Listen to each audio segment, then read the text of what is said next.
If you've been affected by severe weather, don't wait. Protecting your property from additional damage is not only smart, it's a condition of your insurance policy. Be aware that failure to comply with the conditions of the insuring agreement language can result in denial and even void your insurance policy. Hello, I'm Eric Thomason, owner of Blue Nail Roofing.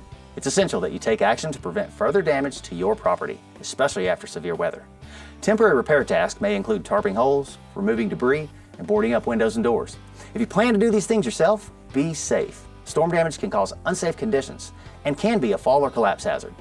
If it's safe, be sure to take before and after photos, save receipts for any materials used, and even keep a personal time log. These can serve as justification for reimbursement for your claim. And remember, 99% of the time, incurred costs are covered.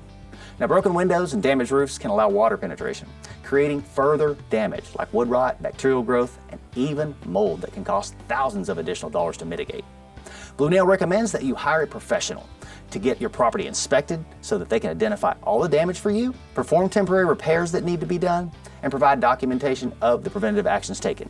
Check out the Blue Nail library of videos to help you understand insuring agreements and more.